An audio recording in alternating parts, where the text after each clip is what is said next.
I spent 2 months planning my mother's 58th birthday party.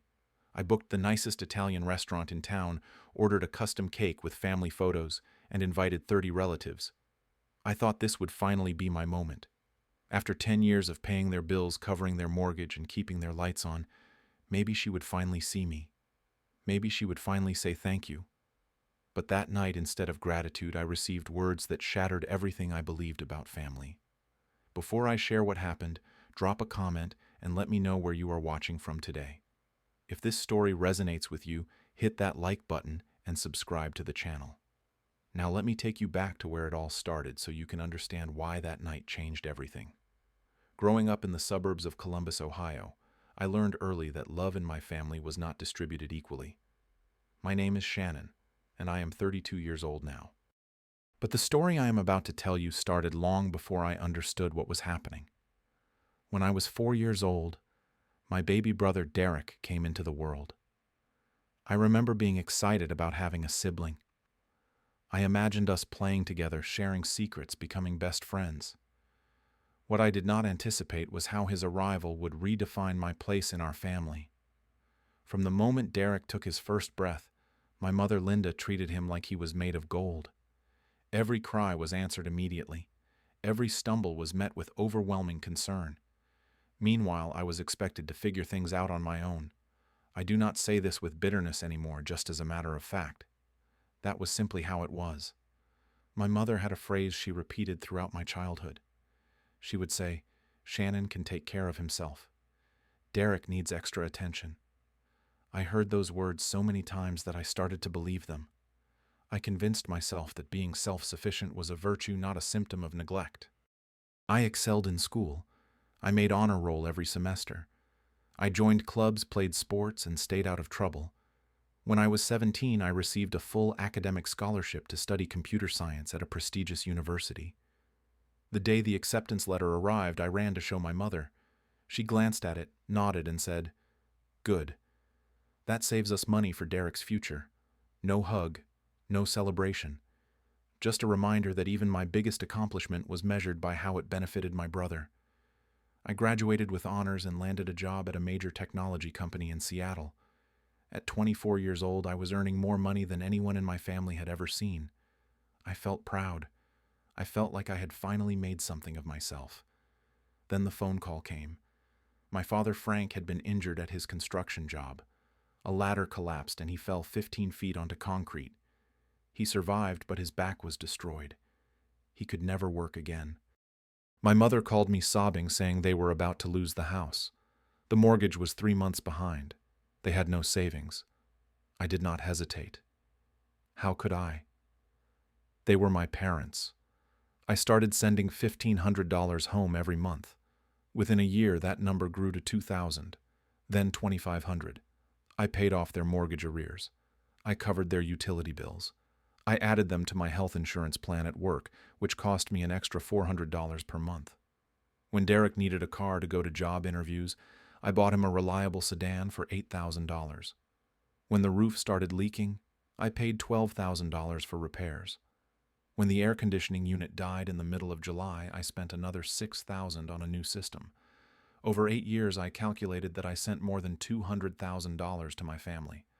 I lived in a modest apartment, delayed buying my own home, and rarely took vacations.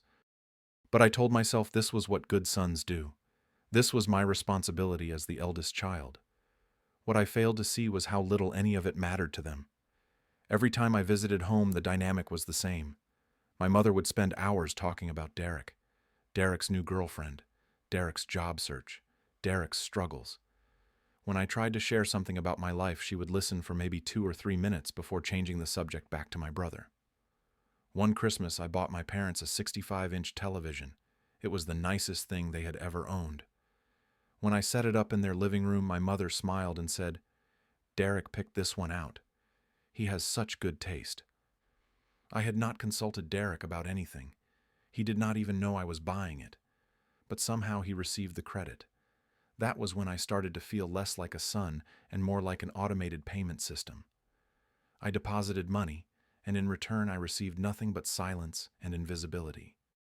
The cracks in my relationship with my mother deepened when I fell in love. Her name was Amanda. We met at a conference in San Francisco and dated for 3 years. She was a corporate attorney, brilliant and independent. She challenged me intellectually and supported me emotionally in ways I had never experienced. When I decided to propose, I knew I needed to introduce her to my family first. We flew to Ohio together. I was nervous but hopeful. I thought maybe seeing me happy would make my mother happy too. The dinner was a disaster from the start. My mother barely spoke to Amanda. She answered questions with one-word responses and spent most of the meal fawning over Derek's girlfriend, a woman named Taylor, who had been unemployed for 2 years and was also living off the money I sent home. After Amanda went to bed, my mother pulled me aside. "She is not right for you," my mother said. Her voice was cold. "She is too independent. A woman like that will never put family first." I tried to explain that Amanda's independence was one of the things I loved about her. She was successful. She had her own career, her own goals. She did not need me to rescue her. My mother shook her head. "Look at Derek's girlfriend. Taylor is sweet. She knows her place. You need someone who will take care of you properly." I wanted to scream. Taylor was living in my parents' house, eating food bought with my money, driving a car I paid for. But somehow she was the ideal woman, and Amanda was the problem. The tension from that visit never fully healed. Amanda felt unwelcome in my family. She saw how they treated me. She saw the disrespect, the dismissiveness, the way my mother looked through me like I was invisible. 6 months later, we broke up. The strain of my family's disapproval had poisoned what we had. I mourned that relationship for a long time. A few months after the breakup, I visited my grandmother, Rose. She was 82 years old and lived alone in a small apartment about an hour from my parents. Unlike the rest of my family, Grandma Rose actually called to check on me. She remembered my birthday. She asked about my work, my health, my happiness. During that visit, she pulled me into her kitchen and closed the door. "Shannon," she said, her voice quiet, "there is something you need to know." She told me that my mother had been talking about me to the extended family, but not in the way I expected. According to Grandma Rose, my mother told everyone that I owed the family money. She claimed that when I was young, they sacrificed everything for my education. She said I was simply paying back a debt. She also told relatives that Derek was the successful one in the family. She said I just got lucky with my job, and that Derek was the one with real talent. I sat there in stunned silence. I had sent over $200,000 to these people. I had paid for their house, their cars, their medical care, their daily existence, and my mother was telling everyone that I was the failure. Grandma Rose took my hand. "I see what you do," she said. "I have always seen it. You are a good man, Shannon. Do not let them make you forget that." That conversation broke something inside me, but I was not ready to act on it yet. The situation with Derek escalated a few months later. He crashed the car I had bought him, totaled it completely. He was not hurt, but the vehicle was destroyed. My mother called me the next day. She did not ask how I was doing. She did not thank me for the years of support. She simply said, "Derek needs a new car. You need to buy him one." I asked why Derek could not buy his own car. He was 28 years old. He had been an adult for a decade. My mother's voice turned sharp. "He is your brother. Family helps family. You make good money. Derek is struggling." I pointed out that I had been helping for 8 years. I had given everything I could. "That is what you are supposed to do," she said. "That is your responsibility." Against my better judgment, I agreed to buy Derek a used car. Nothing fancy, just basic transportation. It cost me $4,000. 1 month later, I discovered that Derek had sold the car. He used the money to fund a trip to Las Vegas with his friends.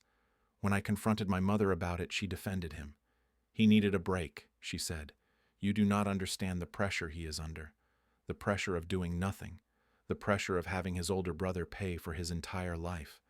That was the pressure Derek was under." I swallowed my anger and said nothing. Despite everything, I decided to plan an elaborate birthday celebration for my mother's 58th birthday. Call it foolish. Call it desperate. I wanted to believe that one grand gesture could fix everything. I wanted to believe that if I tried hard enough, she would finally see me. I booked a private room at the best Italian restaurant in Columbus. I arranged for catering decorations and a 3-tier custom cake decorated with photos from throughout her life. I invited 30 family members and close friends. I flew in from Seattle specifically for the occasion.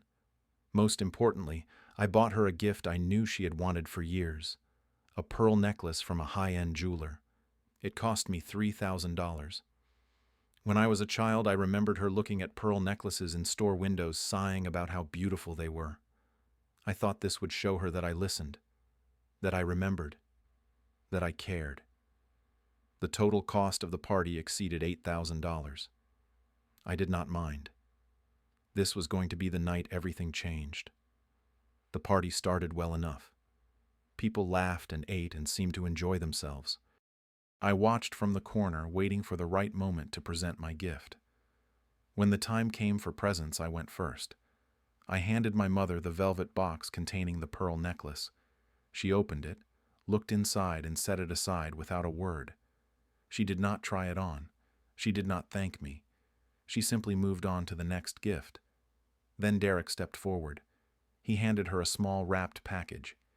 Inside was a picture frame, a cheap one, the kind you buy at a dollar store. It held a photo of Derek and my mother from a few years ago. My mother burst into tears. "This is the most thoughtful gift," she said, clutching the frame to her chest. "You know me so well, Derek. You always know exactly what I need." The room erupted in applause. My Aunt Patricia, my mother's younger sister, stood up and announced to everyone, "Derek always knows how to make his mother happy." I sat frozen in my chair. I had spent $8,000 on this party. I had flown across the country. I had bought her a gift she had dreamed about for 30 years, and a $5 picture frame from Derek was the most meaningful thing she received. During her thank you speech, my mother listed the people she was grateful for. She thanked Derek for always being there. She thanked Aunt Patricia for being such a supportive sister. She thanked neighbors and cousins and old friends. She did not mention my name once. After the party, I drove my parents home. My father sat silently in the back seat. My mother hummed contentedly, still holding Derek's picture frame. In the car, I made the mistake of asking what she thought of the evening. "It was lovely," she said. "Derek really made it special." Something inside me snapped.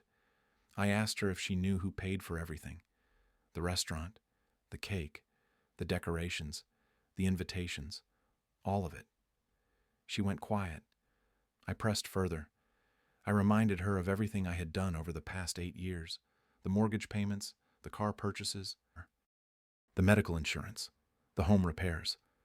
I had given them my entire adult life, and she could not even say my name in a thank you speech. Her voice turned icy.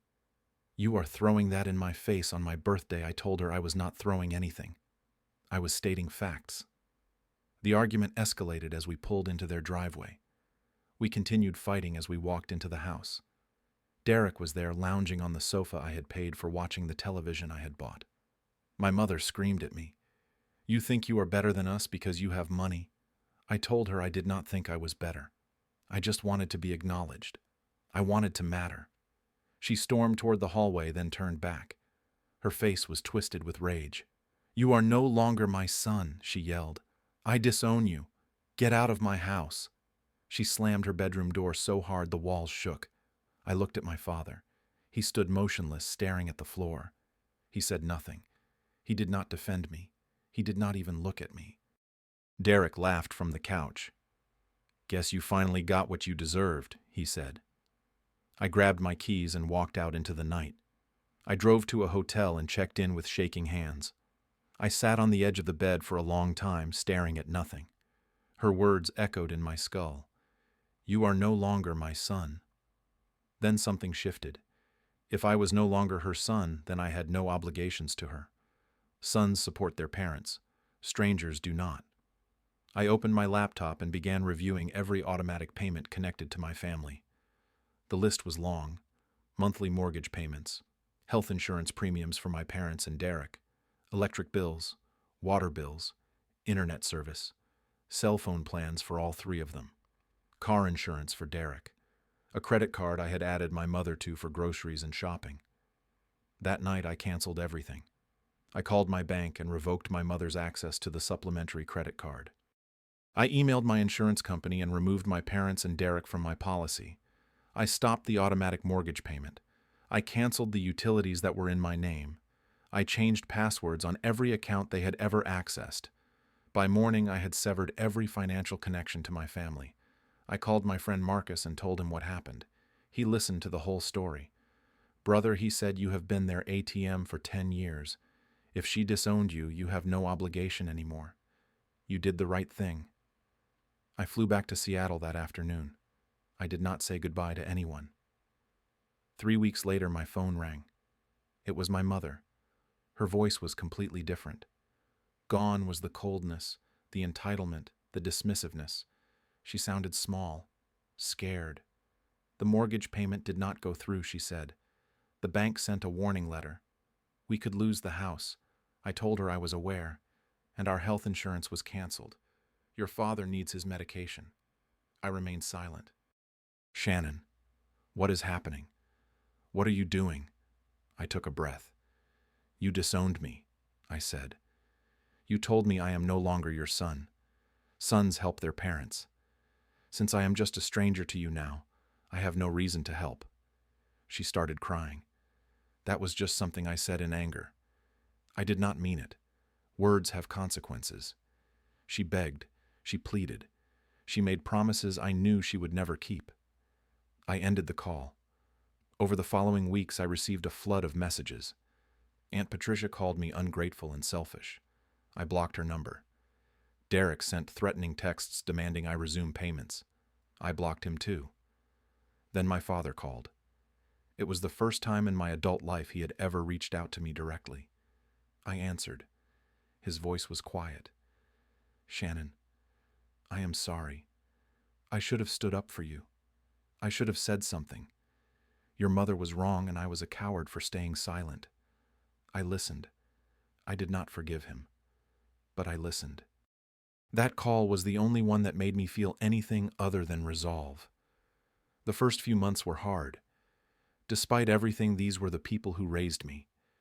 There is grief in walking away from your family even when they do not deserve your love. I started seeing a therapist. She helped me understand concepts I had never heard before.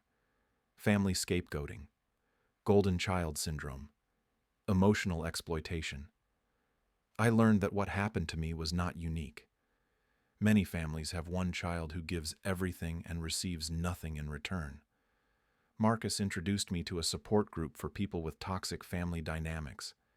Sitting in that room, hearing others share stories so similar to mine, I realized I was not alone. I was not crazy. I was not ungrateful. I was simply a person who had been used. I began setting boundaries. I stopped answering calls from relatives who only contacted me to guilt-trip me. I focused on my work, my friendships, my own well-being. Grandma Rose and I stayed in touch. She called me every Sunday. She never asked me to reconcile with my mother. She simply told me she loved me and that she was proud of me. "You did the right thing," she said during one of our calls. "You cannot pour from an empty cup, Shannon. You gave them everything, and they gave you nothing. Now it is time to fill your own cup." A year later, I received news that Grandma Rose had passed away peacefully in her sleep. She was 83. I flew back to Ohio for her funeral. It was the first time I had been home since that birthday night. At the service, I saw my mother and Derek across the room. They stood at a distance watching me. My mother looked older than I remembered. Derek looked disheveled, like life had finally caught up with him. They did not approach me. I did not approach them. I focused on honoring my grandmother. I helped carry her casket. I placed flowers on her grave. I said goodbye to the only person in my family who had truly loved me. After the funeral, a cousin I barely knew approached me. Her name was Diane, and she was Grandma Rose's goddaughter. "Your grandmother talked about you all the time," Diane said. "She told everyone the truth about what you did for that family. She was so proud of you, Shannon. She wanted you to know that." I broke down crying, not for my mother, not for the family I lost, but for the grandmother who saw me when no one else did. Standing at her grave that day, I finally understood something important. Blood does not automatically make someone family. Family is built on mutual respect, love, and appreciation. If someone only values you for what you can give them, they do not love you. They love what you provide. I do not hate my mother anymore. I have released that anger. Carrying hatred only hurts the person holding it. But I have also released the hope that she will ever see me for who I am. That hope was a chain, and letting it go set me free. Today, I am at peace. I have built a new life with people who appreciate me. I met someone wonderful, a woman named Claire, who loves me for exactly who I am. We are building a future together, one based on mutual respect and genuine care. My mother still lives in Ohio. I heard through distant relatives that they struggled for a while but eventually figured things out. Derek apparently got a job. My father's health is stable. They survived without me. And so did I. If you are watching this and you recognize yourself in my story, I want you to know something. It is okay to walk away. It is okay to choose yourself. The people who truly love you will never make you feel invisible. They will never take everything you give and offer nothing in return. Family is not defined by genetics. It is defined by how people treat you. I want to ask you a question today. Have you ever had to set boundaries with family members who took advantage of you? What did you do? Share your experience in the comments below. Your story might help someone else who is going through the same thing. If this video touched your heart, please give it a like. It helps more people find stories like this one. And if you have not already subscribed to the channel so you do not miss future videos, share this story with someone who needs to hear it. Sometimes knowing you are not alone is the first step toward healing. Thank you for watching. Thank you for listening. And most importantly, thank you for being here. I wish you peace. I wish you strength. And I wish you a family, whether by blood or by choice, that sees you and loves you for exactly who you are. Take care of yourself.